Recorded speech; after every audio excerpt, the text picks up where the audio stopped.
বাচ্চারা বড় হয়ে যাওয়ার পর আমাদের সব মায়েদেরই একটা চিন্তা থাকে বাচ্চার খাওয়া দাওয়া নিয়ে। বাচ্চাকে কি খেতে দিব, বাচ্চা কি পছন্দ করবে, বাচ্চা কেন খাচ্ছে না, এইগুলো নিয়ে সবসময় কিন্তু আমরা মায়েরা অনেক বেশি দুশ্চিন্তায় থাকি। আপনারা অনেকেই আমার কাছে জানতে চেয়েছিলেন যে আরহামকে আমি সারাদিন কি খেতে দেই, কিভাবে ও রুটিন মেনটেন করি। আসলে সব সময় তো একভাবে একরকম রুটিন মেনটেন করা যায় না, তারপরেও ওকে আমি সারাদিন কি ধরনের খাবার দিয়ে থাকি, আজকের ভিডিওটা আমি সেটা নিয়েই সাজিয়েছি। আসসালামু আলাইকুম everyone, welcome back to my another new blog. আশা করছি যে যেখান থেকে আমার আজকের ভিডিওটি দেখছেন সবাই ভালো আছেন এবং সুস্থ আছেন। তো আজকের ভিডিওটা আরহামের সকালে নাস্তা থেকেই শুরু করছি। তো এখানে প্রথমেই আমি একটা কলা নিয়েছি, একটা না অর্ধেকটা কলা নিয়েছি। তো কলাটা একটু বেশি পেকে গিয়েছিল, তো চিন্তা করলাম আজকে কলা দিয়ে একটা প্যানকেক করে দেবো আরহামকে। তো আজকের ভিডিওটা দেখে হয়তোবা অনেকেই একটু বাচ্চাদেরকে কি খেতে দিবেন তার কিছু আইডিয়া পাবেন, কারণ আমাদের সবারই কিন্তু একটা টেনশন থাকে কি ধরনের খাবার বাচ্চাকে দিব। প্রত্যেক দিনই কিন্তু এই টেনশনটা করতে হয়, কারণ প্রত্যেক দিন তো বাচ্চাদেরকে একই ধরনের খাবার দেয়া যায় না। আর একই ধরনের খাবার আমরা বড়রা খেলে যেমন আমাদের অরুচি চলে আসে, তেমন কিন্তু বাচ্চাদের বেলায়ও একই হয়ে যায়। তো এখানে আমি কলাটা একটু ম্যাশ করে নিয়েছি, তারপরে এখানে আমি হাফ ডিম দিয়েছি, কারণ অর্ধেকটা কলার জন্য একটা ডিম দিলে একটু বেশি হয়ে যাবে, তাই আমি অর্ধেকটা ডিম দিয়েছি। তো আরহামের বয়স যখন 1 বছর তখন থেকে ওকে আমি এই ওটসটা খাওয়াই। আর আগে খাওয়াতাম একটা ওটসের গুঁড়ো আমি অনলাইন থেকে কিনেছিলাম, সেটা ওটস, কিশমিশ, তারপরে খেজুর, ওইগুলোর মিক্সচার ছিল, সেটা খাওয়াতাম। আর 1 বছরের পর থেকে আমি এই ওটসটা খাওয়াই। তো এই ওটসটা আরহাম খুব পছন্দ করে। তো বেশিরভাগ টাইমেই দেখা যায় আমি ওটসটা ওকে সামান্য একটু লবণ আর একটা কোয়েল পাখির ডিম দিই, কারণ বড় ডিম দিলে দেখা যায় অনেক বেশি পরিমাণে হয়ে যায়, ততটা খেতে পারে না। তো ওটসটাই ওকে বেশিরভাগ দেয়া হয়। আর মাঝে মাঝে অন্য নাস্তাও আমি ট্রাই করি, দেখা যায় 2 দিন ওটস দিলে আবার একদিন অন্য একটা খাবার ট্রাই করি। যেমন আজকে আমি দিচ্ছি ওকে ওটস দিয়ে প্যানকেক তৈরি করে দিচ্ছি। তো আমি ডিম দেওয়ার পরে সামান্য একটু লিকুইড দুধ দিয়ে দিয়েছি, আর এখন আমি ওটস দিয়ে দিলাম প্রায় 2 চামচের মতো। তো এটা দিয়েই যেই প্যানকেকটা হবে সেটাই কিন্তু যে কয়েক পিস হবে সেটা খেলেই কিন্তু আলহামদুলিল্লাহ। তো মাঝে মাঝে দেখা যায় পুরোটা খেয়ে নেয়, আবার মাঝে মাঝে দেখা যায় অল্প একটু খায়। আসলে খাবার দাবার এইসব কিছুই ডিপেন্ড করে বাচ্চাদের মুডের উপর। সব সময় কিন্তু বাচ্চারা একরকম খাবে না, আর কখনোই বাচ্চাদেরকে খাবার নিয়ে জোর করা উচিতও না, যেটা আমি কখনোই করিনি। ও যদি ভালো মনে খায় তাহলে খেয়ে নেয়, আর যদি দেখি খায় না তখন বেশি একটা জোরাজুরি করি না। আর বাচ্চারা পরিমাণে কম খেলেও সবসময় একটা জিনিস খেয়াল রাখতে হবে, ও পরিপূর্ণ পুষ্টিটা পাচ্ছে কিনা। কারণ দেখা যায় যে বেশি খাবার খেলেও কিন্তু পরিপূর্ণ যদি পুষ্টিটা না পায়, প্রোটিন, ক্যালসিয়াম সব কিছু, যদি আয়রন, এই প্রত্যেকটা খাবার কিন্তু বাচ্চাদেরকে দৈনিক দেওয়া উচিত। তো আমি কিন্তু প্রত্যেক দিনই আরহামকে একটা অন্তত ডিম খাওয়ানোর চেষ্টা করি। তো মাঝে মাঝে দেখা যায় কোয়েল পাখির ডিম খেলে 2টা কি 3টা খাওয়া হয়, আর যদি মুরগির ডিম খায় তখন দেখা যায় একটা ডিম ওকে খাওয়ানো হয়। তো আমি অর্ধেকটা ডিম দিয়ে প্যানকেক করেছি, আর অর্ধেকটা ডিম আমি একটু স্ক্র্যাম্বল করে দিয়েছি সামান্য একটু লবণ দিয়ে। আর আমি কিন্তু ওকে 9 মাস বয়স থেকে তার লবণ দেয়া স্টার্ট করেছি, অল্প অল্প করে। এর আগে দেইনি। 9 মাস না 10 মাসের পর থেকে আমি সামান্য একটু করে লবণ ওকে দিয়েছি ওর খাবারে। আমি যে এখন একটু ঘি দিয়ে দিয়েছি, আপনারা চাইলে বাটার দিতে পারেন। তো আমি হালকা একটু ঘি ব্রাশ করে দিয়ে তারপরে প্যানকেকগুলো ছোট ছোট করে দিয়ে দিয়েছি, যাতে ওর খেতে সুবিধা হয়। তো ঘিটাও বাচ্চাকে রেগুলার দেওয়ার একটু চেষ্টা করবেন, যে কোনো খাবারের সাথেই ওকে যদি একটু ঘি খাওয়ানো যায়, এতে করে কিন্তু বাচ্চাদের হাড় মজবুত হয়। ঘিতে কিন্তু প্রচুর পরিমাণে ভিটামিন আছে। তো আমি একটু, যেহেতু এখন ফলের আমের দিন, আমটাও সাথে দিচ্ছি, কারণ আমটাও খুব বেশি পছন্দ করে। ফ্রুটসের মধ্যেও আম আর বেনানা, এই জিনিসটা খুব বেশি পছন্দ। তো আম যেহেতু শেষ হয়ে যাচ্ছে, আর কিছুদিন পরে পাওয়া যাবে না, তখন তো মাঝে মাঝে দেখা যায় ও আমের জন্য এত পরিমাণে কান্নাকাটি করে, ঘরে না থাকলেও এনে দিতে হয়। তো আলহামদুলিল্লাহ ও আমটা খুব পছন্দ করেই খায়। তো শেষ হয়ে গেলে দেখা যাবে অন্য কোনো ফ্রুটস এনে খাওয়াতে হবে। তো এই যে সকালে নাস্তার জন্য ওকে বসিয়ে দিয়েছি। তো এই নাস্তাটা যখন আমি খাওয়াই ওকে তখন একাই খেতে দিই, কারণ যেহেতু শুকনো আইটেম, এটা ও একাই খেতে পারে। তা না হলে অন্যান্য জিনিস হলে খাইয়ে দিতে হয়, তা না হলে সব কিছু একদম মেখে ফেলে। তো একা একা খেতে দেই মাঝে মাঝেই, কিন্তু একা খেতে দেওয়ার পরে এরপরে কষ্টটা আমাকেই করতে হয়, সারা শরীর মেখে একদম শেষ করে ফেলে। তখন দেখা যায় ওকেও পরিষ্কার করতে হয়, আমার ঘর দোরও কিন্তু একদম নোংরা করে ফেলে। তো এই যে দেখুন, বলেছিলাম যে আমটা বেশি পছন্দ, আমটাই কিন্তু সবার প্রথমেই নিয়েছে। তো আমটা খাওয়ার পরে তারপরে হচ্ছে ওটসটা খাচ্ছে।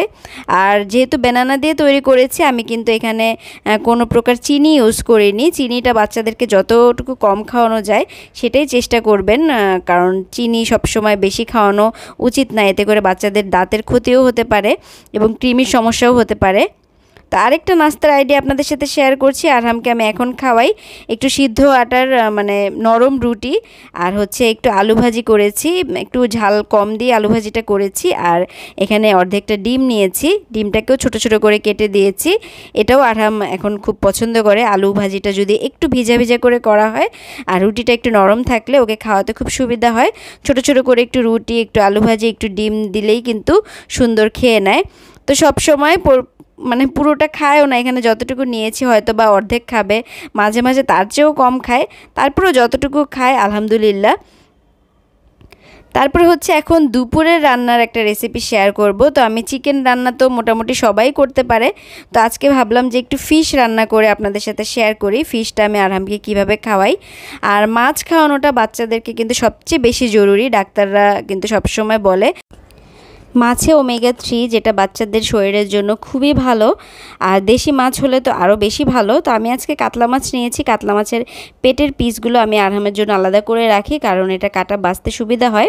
এছাড়া পাবদা মাছ, শিং মাছ, বড় আইর মাছ, এই ধরনের মাছগুলো কিন্তু বাচ্চাদেরকে খাওয়ানো যায়। পাঙ্গাস মাছটাও বাচ্চাদের জন্য খুবই ভালো, কিন্তু পাঙ্গাস মাছ যেহেতু আমাদের বাসায় আমরা কেউই খাই না, তাই হচ্ছে আমাদের বাসায় আনাও হয় না। তো আরহামকে দেখা যায় রুই, কাতলা, পাবদা, শিং আর মাছ, এই মাছগুলোই বেশিরভাগ খাওয়ানো হয়।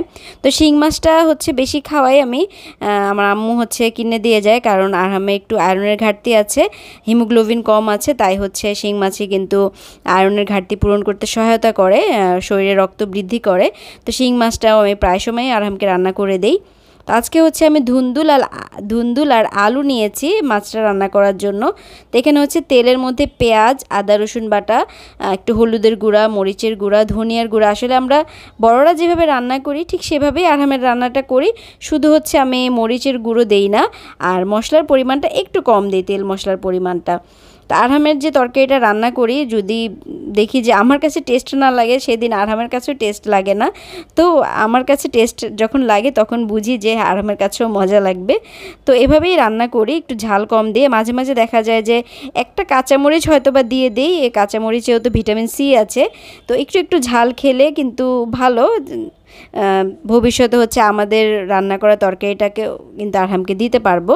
তো মাঝে মাঝে আমি দেইও, যেদিন দেখা যায় আমি হচ্ছে লাউ ডাল রান্না করি, তারপরে হচ্ছে কোনো শাক ভাজি করি বা এমনিতে ভাজি করি, তখন দেখা যায় কাঁচামরিচ ঝালের পরিমাণটা একটু কম দেই, তাহলে হচ্ছে আরহামও সেটা খেতে পারে। তো মাছটাকে দেখেছেন আমি কিন্তু কষিয়ে নিয়েছি মশলার মধ্যে, তারপরে হচ্ছে সবজিগুলো দিয়ে দিয়েছি। আর ধুন্দুল তরকারিটা আরহামের বেশি পছন্দ, কারণ একটু মিষ্টি মিষ্টি লাগে। তো আরহাম পেঁপে, ধুন্দুল, পটল এ ধরনের সবজিগুলো বেশি খায়, লাউ। তো মাছটা আমি ভালো মতো কষিয়ে রান্না করলে কি হয়, মাছটা অনেক বেশি সফট থাকে, ওকে খাওয়াতে অনেক বেশি সুবিধা হয়। আর সাথে আমরা ঘরে ঢ্যাঁড়স ভাজি করেছিলাম, সেই ঢ্যাঁড়স ভাজিও নিয়েছি। তো আরেকটা দুপুরের রান্নার রেসিপি আপনাদের সাথে শেয়ার করছি। এটা হচ্ছে যখন আমার হাতে একদমই সময় থাকে না, তখন হচ্ছে আমি এই রান্নাটা করি, বা কোনো আইডিয়া পাচ্ছি না যে কি রান্না করব, ঘরে তেমন কোনো মাছও নেই, তখন হচ্ছে আমি এই রান্নাটা ওকে করে খাওয়াই। তো খিচুড়ি খেলে তো ভালো, কিন্তু আরহাম এখন খিচুড়িটা একদমই পছন্দ করে না, খেতে চায় না, তাই এখন আর খিচুড়ি ওকে আর দেই না, জোরও করি না, কারণ খিচুড়িটা ছোটোবেলায় প্রচুর পরিমাণে খেয়েছে, তো এখন বেশি একটা খেতে চায় না। খিচুড়ি খেলে কিন্তু ভালো, খিচুড়িতে সব ধরনের ভিটামিন কিন্তু বাচ্চারা পেয়ে যায়, কারণ ডালে প্রোটিন আছে, আর প্রোটিনটা গেলে বাচ্চাদের শরীরের জন্য খুবই ভালো। তো এখানে আমি সামান্য পরিমাণ মুসুরির ডাল নিয়েছি, তারপর অল্প একটু পেঁপে ছিল, একটুখানি মিষ্টি কুমড়া ছিল, সেটাও দিয়ে দিয়েছি। সবজি না থাকলে সবজি ছাড়াও করতে পারবেন। তারপরে হচ্ছে একটু আদা রসুন বাটা, হলুদ, লবণ, জিরার গুঁড়ো দিয়ে আমি একটু তেল দিয়ে হাতে মেখে নিয়েছি। হাতে মেখে পানি দিয়ে ব্যাস বসিয়ে দিব। এটা হচ্ছে আমরা যেমন ডাল চচ্চড়ি করি ঠিক সেভাবেই, এটা হচ্ছে খুব চটজলদি হয়ে যায়, আর বাচ্চারাও খেতে খুব পছন্দ করে। তো এই যে দেখুন, ডালটা কিন্তু রান্না করা হয়ে গিয়েছে। তো এখন আমি একটু ডিম দিয়ে দিব এর উপরে, কোয়েল পাখির ডিম 3টা ডিম দিয়ে দিব। আপনারা চাইলে মুরগির ডিমও দিতে পারেন। এতে করে ওর ডালটাও যেমন খাওয়া হলো আর ডিমটা খাওয়ার ফলে ডিমের ভিটামিনটাও ও পেয়ে গেল। আর হচ্ছে আরহাম হচ্ছে ডিম সিদ্ধটা খুব একটা খেতে চায় না, সিদ্ধ ডিমটা ওর পছন্দ না। তো আমি ডিম রান্না করলে ওর জন্য এভাবেই রান্না করি, যে তরকারির উপরে হচ্ছে ডিমটা আস্তে আস্তে করে ভেঙে দিয়ে দিই।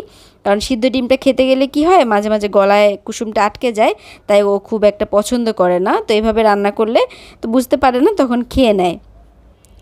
আর হচ্ছে এখন ইদানিং হচ্ছে যেহেতু ওর হিমোগ্লোবিন কম আছে, তো মাঝে মাঝে দেখা যাচ্ছে গরুর কলিজাটাও রান্না করে খাওয়াচ্ছি। তো কলিজাটা বেশি একটা পছন্দ করে না, তারপরেও চেষ্টা করছি একটু একটু খাওয়ানোর জন্য। কলিজা, কবুতরের মাংস, দেশি মুরগির ছোট বাচ্চাগুলো, সেগুলোকে একটু একটু খাওয়ালে তাহলে যদি আস্তে হিমোগ্লোবিন বেড়ে যাবে। আর ওষুধ তো চলছেই। তারপর আমি চেষ্টা করি সব ধরনের খাবারই ওকে দেওয়ার জন্য, যাতে ও মানে সব ধরনের খাবারই স্বাদ বুঝতে পারে এবং বড় হলে আর না জ্বালায়। তো জানি না বড় হলে কি করবে, ছোটোবেলায় তো টুকটাক খাচ্ছে। তো পেঁপে হচ্ছে আরহামের খুব পছন্দ, তো পেঁপে যদি দেই তখন হচ্ছে হা করে, এর আগে কিন্তু হা করতে চায় না, তখন মুখ বন্ধ করে রাখে না। তো অনেক কিছু বলে, কবিতা বলে, গান বলে, অনেক কিছু করে করে তারপরে খাওয়াতে হয়।